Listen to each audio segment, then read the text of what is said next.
Assalamu alaikum. Students, nن منګه د thermodynamics lecture number 3 discuss کوو او هغه د specific heat capacity. د دې نه مخکې به زه discuss کوم heat capacity.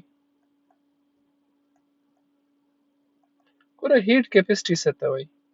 heat capacity موږ وایو چې the amount of heat required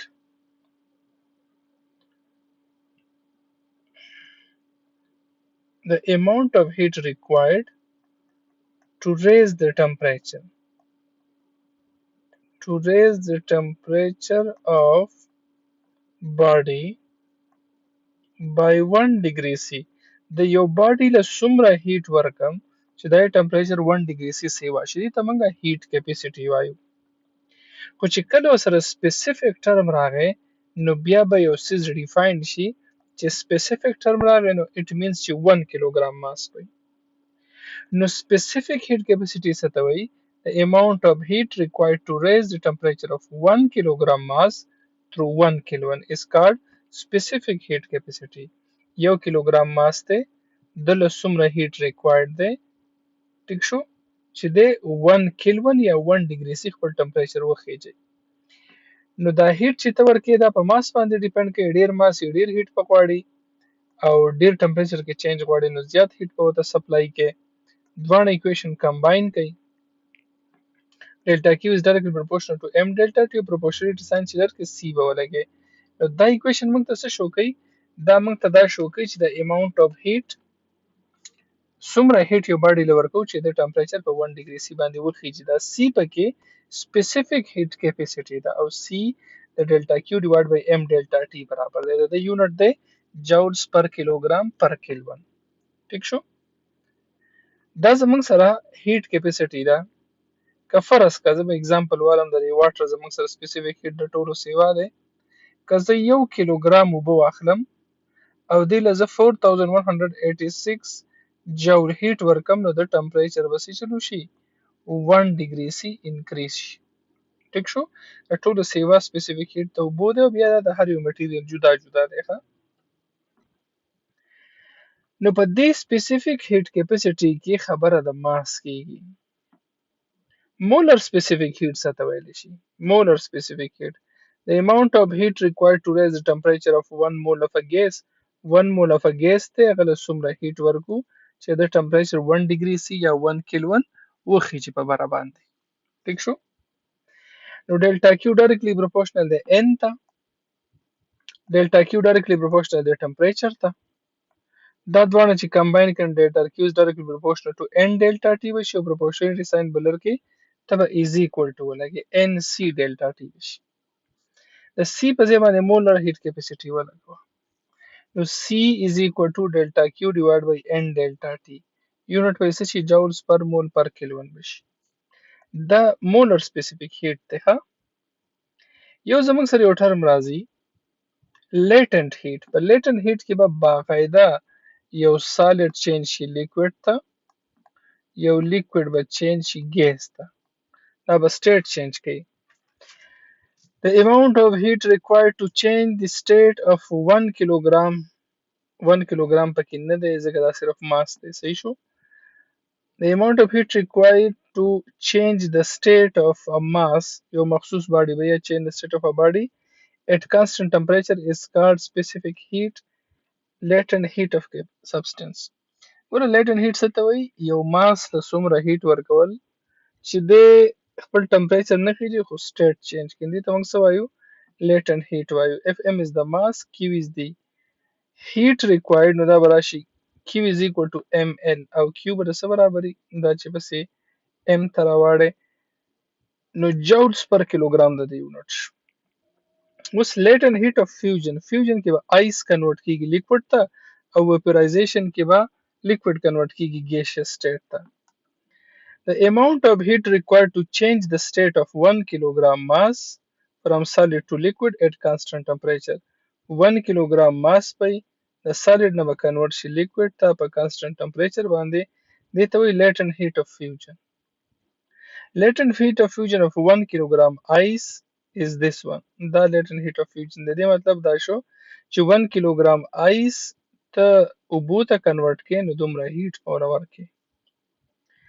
Latent heat of vaporization. Latent heat of vaporization so the amount of heat required to change the state of 1 kilogram mass from liquid to gaseous state at constant temperature.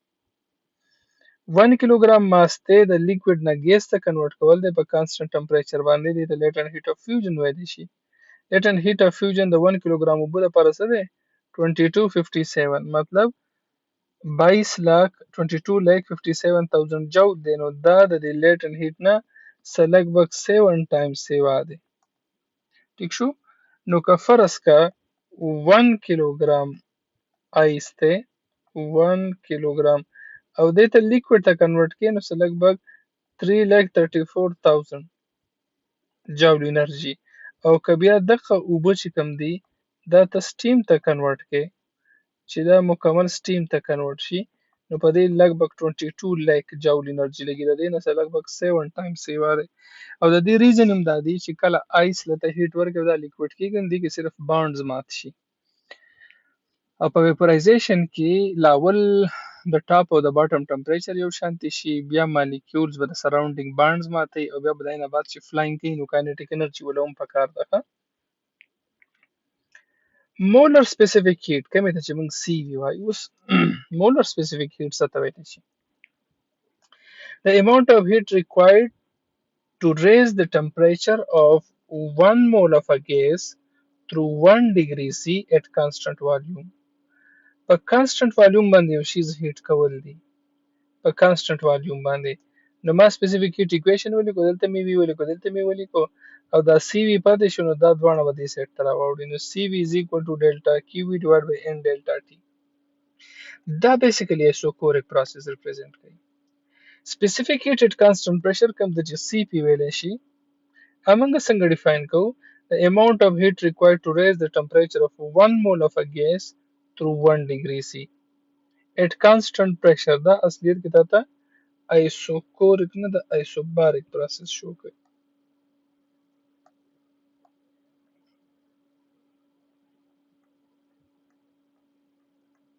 ایسوباریک پروسس شو کوي.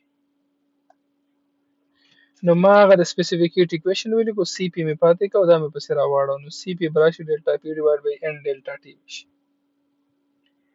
اوس په دې کې دا سی پی او سی وی زموږ سره یو ټرم استعمالیږي ګیما. ګوره the ratio of specific heat at constant pressure and specific heat at constant volume is called gamma. دا ګیما څه شی دی specific heat at constant pressure specific heat at constant value د په منځ کې ریشو ده. دا ګیما ټرم چې کوم دی د ټرم ګیما which is also known as heat capacity ratio وته هم وایي adiabatic index وته هم وایي او لیپلیس کریکشن وته هم وایي. ٹھیک شو. It is the ratio of specific heat at constant pressure to specific heat at constant volume. اوس د monoatomic gas لپاره monoatomic gas کې هیلیم نیان ارګان کرپټان زینان او ریډان د سی پی ویلیو د 5/2 او د سی ویلیو 3/2 دا چې په یو بل ډیوایډ کړي 1.66 راځي. د ډایټامیک لپاره هایدروجن هیلیم اکسیجن هایدروجن نایتروجن فلورین او کلورین دا د سی ویلیو دا د سی پی ویلیو دا براشي 7/5. او د ټرایټامیک ګیس لپاره CO2 O3 NO2 او HCN دا لپاره ویلیو دا راځي. دا ویلیوز به یاد ساتئ ښه. اوس موږ دا خبره کوو چې CP is greater than CV یا CP minus CV is equal to R. ٹھیک شو. When gas is heated at constant volume then no work is done. په constant volume کته heat ورکی نو دی بس ورک نه کوي. Thus all the gas all the heat دی ها د راځي all the heat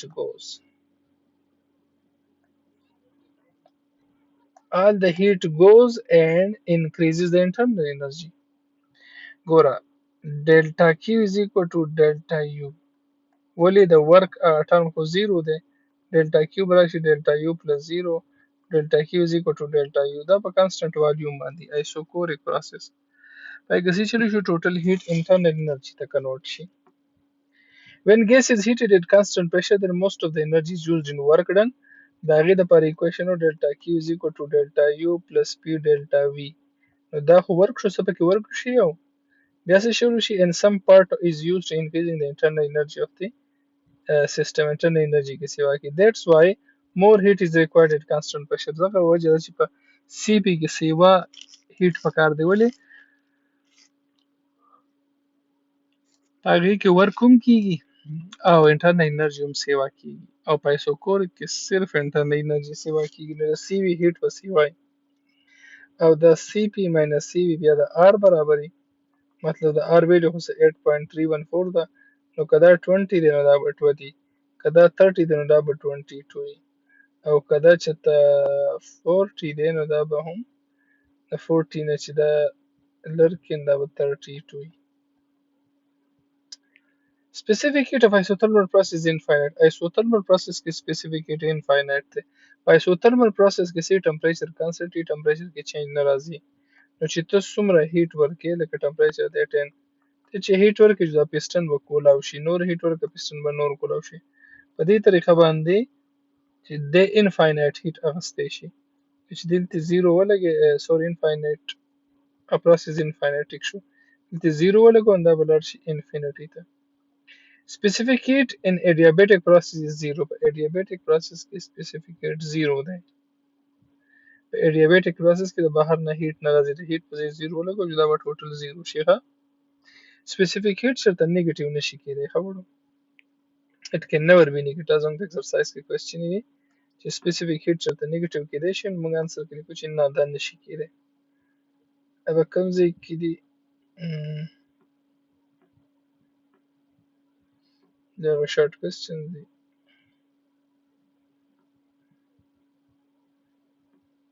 خو چې د ام سی کیوز کې وایي نو دا وړو زموږ سره د فرست لا اف thermodynamics سوري د specific heat او heat capacity دا زموږ سره thermodynamics third lecture وه